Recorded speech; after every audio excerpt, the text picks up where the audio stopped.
What is going on, everybody? It's Sloppy Saturdays, back at you guys with some more content. And today we're going over our combine risers and fallers. I'm going to give you guys three guys that were fallers, three guys that were risers, maybe with some honorable mentions as well, that their stock might have drastically changed based on the combine. Now, I'm going to give you guys a little bit of a disclaimer. I am a guy that my opinion doesn't really change too much based on like a combine or something like that. If I had an original thought in a prospect, I'm going to stick with it. So I'm going to give you guys if you guys should be concerned or if you guys should overhype some of these players. Let's get right into it. Now, the first combine faller is Tez Johnson. Now, if you were going to ask me before the combine, I'm not surprised about this. He's not a guy that the combine is really going to help. And we're talking about a receiver that's 154 pounds, could enter the NFL as possibly the lightest player. Not only that, he doesn't average a above average 40. I wasn't expecting him to really put in a top end 40. He put in a 4.51 40-yard dash. I mean, that isn't anything extraordinary. That's a mediocre 40-yard dash. He's not a guy that I think the combine is going to help. Like I said, he's not crazy athletically. His frame, he obviously has a below average frame. And this is the thing that the combine really helps, which he, again, isn't the right player for that. So he drops a little bit. Should you be concerned about this? Absolutely not. Tez Johnson is a day two pick, and this guy was arguably, you could argue, the second, third, fourth best receiver in college football last year. I mean, he was the best receiver on the best team in college football, and everything he does well, like I said, isn't really going to be highlighted in the combine. I think he's very explosive after the catch. Not only that, you could argue he's the best route runner in the entire class. He could run routes with the best of anybody. I mean, the only person I would put in the same realm is probably Emeka Egbuka. But Tez Johnson, again, has a great ability to run routes, and he's explosive after the catch. I think he does a lot of things well as a receiver. Now, at 154 pounds, this is why this guy slid into a day two pick. We've seen guys really succeed that are light in the NFL. I mean, you have guys like Devonta Smith who have succeeded being light. But again, at 154 pounds, there's going to be limits to what you can do. You're obviously going to get jammed at the line at times. Not only that, it's going to be hard to run block as well and be involved in run back blocking as a 154-pound receiver. But again, I don't think Tez Johnson is somebody that should really fall much more than where he came into the combine. If you knew Tez Johnson as a player and what he excels at, you know the combine is only going to drop him. Again, a 154-pound receiver that doesn't have top-end speed, what do you think is going to happen? He's obviously going to come in as a faller, but I would not be worried about it at all. This guy has great route running that's going to translate to the NFL, the ability to play outside and in the slot. Again, a lot of things to like about Tez Johnson that just is not going to be highlighted in this NFL combine. Next up, we have Will Howard, and I would be worried about Will Howard if I was a team looking to take him. Again, I always said I thought this guy was a good college quarterback. I don't think this guy is going to translate to the NFL.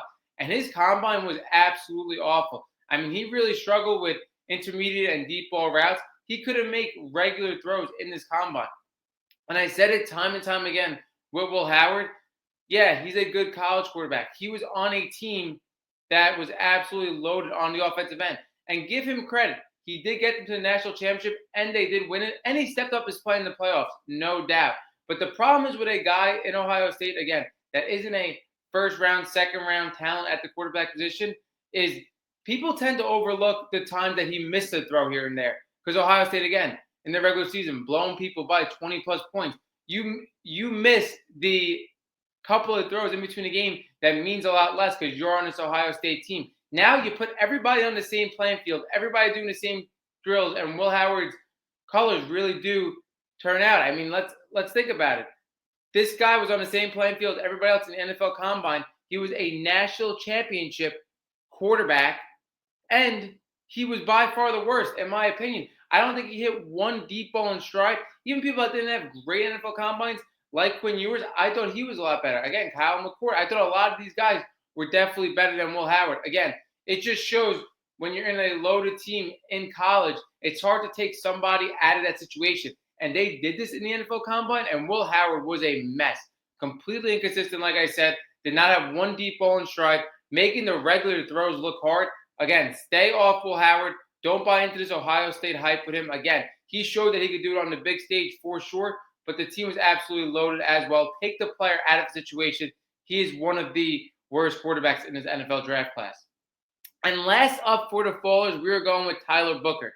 Now, Tyler Booker, I'm not going to lie to you guys, he pretty much finished last in everything. Let's read off it. You're talking about a 5'3", 40, second to last, 4 linemen, a 27-inch vert, third to last, 4 linemen, 7'10" broad jump, last in linemen, 7.96 three cone, second to last. Now, the three cone is a thing that I would worry about for combine. Again, it really does test your agility as a lineman. That's something that could really translate to the NFL.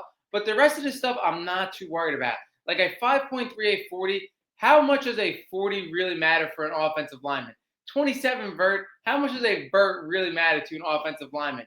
And broad jump, again, like how much does that matter to an offensive lineman? I think you're in the same situation as Tez Johnson here. Like you're talking about a guy that realistically wasn't going to shine in the combine in these drills. But again, you shouldn't take his season away. His season was great. I mean, you're talking about a guy that absolutely pancakes defenders, and he did it in the SEC for a multitude of years. And it was a tough offense to really block for. I mean, you're talking about a Jalen Miller offense for 2 years that was very inconsistent. That relied totally on the run game. He was asked to do a lot, and I still think he's possibly the second best offensive lineman in this entire draft. Again, you got to really just think about the combine, and you can't overreact too much, especially for a lineman. Like, how much does these drills really translate to the NFL? Let's not overreact. Tyler Booker still definitely a top offensive lineman. Now we get into the risers. Now, the first riser that everybody's absolutely raving about is Matthew Golden. Matthew Golden was a really good receiver in college football. The problem is with Matthew Golden, this Texas team was not a consistent offense. Not only that, they had a multitude of weapons. I mean, they had all receivers that pretty much looked the same throughout the season. Nobody really stood out. Between him, Isaiah Bound, and Wingo, again, and the quarterback changes definitely hurt him a little bit. But you're talking about a 4.29 40. That was first. And you're talking about a 1.44 split. That was first as well. He absolutely shined in this combine. And again, I think his stock should rise, but I don't think it should rise all the way to the top. I have people saying that they think Matthew Golden should be the first receiver taken. No way. I still like Tetiora McMillan over him. I still like Luther Burden over him. I still like Emeka Buka over him. I think those guys have way more of a college profile than Matthew Golden has. Way more impressive, more consistent year-to-year college football profile. And again, as well as Matthew Golden did in this combine, and I think he will be a really good NFL receiver, he should not be taken as one of the first 2 receivers taken off this combine. No way. Do I think he could possibly slide into the first now as a late first-round pick? Yeah, definitely. Do I think he's within the top 5 receivers in this NFL draft class? Yeah, he is. But do I think he should slide all the way to number 1 because he had a monster combine? No. Again, let's not overreact. And the only thing that I feel like people are hated unnecessarily for Matthew Golden, again, is inability to really stand out as the primary target in this Texas offense. But again, that's not a big deal to me at all. You look at a guy like Brian Thomas Jr., who was the second option to Malik Neighbors.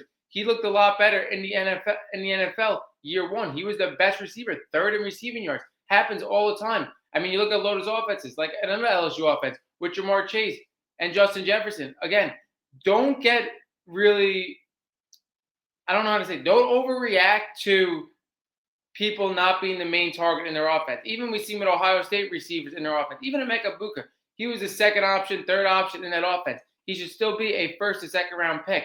So don't overreact if somebody doesn't stay down their offense. Sometimes these offenses are just overloaded with talent. And that's what happened with Matthew Golden. And again, the inconsistent play with Quinn Ewers didn't help as well. That's why this guy didn't stand out as much as he should have. As much as a guy like, Jeremiah Smith or Tetiora McMillan. There was a ton of guys that really stood out a lot more. But Matthew Golden really showed and put everybody on notice in this combine. And I think it really helped his draft stock. Again, this guy could really be a back-end first-rounder. Should he be in the top 3 receivers taken, in my opinion? No, but he could still be a first-rounder. Next up, we go Nick Emmanwori. Now, Nick Emmanwori, he absolutely killed this combine. You're talking about a 4.38 40, 43 vert, which was a 99 percentile. And this guy really showed it all. Now, this guy's a 6'3", 220-pound safety. This guy reminds me a lot of Cam Chancellor. And if you're a creative defensive coordinator, you could do a lot with Nick Emmanwori. Not only could he stay back in coverage, but you could use this guy a lot on strong safety blitzes as well. This guy is a linebacker safety combo. And I feel like guys that are this diverse in the NFL, it is just a dream for defensive coordinators. Now, this guy could possibly rise, I believe, over Malachi Starks now. Again, I think he really was a guy that improved throughout the season in college football, as his team definitely did as well. And I think a guy like Malachi Starks, he isn't a lot to be that first safety taken. And again, what Nick Emanuori showed at this NFL Combine, like I said, is a dream for defensive coordinators. This like diverse type of player that's a linebacker safety combo. Again, I think he should be over Malachi Starks. Again, I've seen Malachi Starks got torn up a couple of times. Nick Emanuori, again, I feel there's a lot more you can do with him. And again, this is a guy that I think you should overreact. If you're going to overreact to anybody in the NFL Combine, this is the guy to do it with, because his size, speed, athleticism showed the multitude of things he could do in the NFL based on his Combine performance. Nick Emanuori should rise. And then the last guy, James Peters Jr., runs a 4.4740.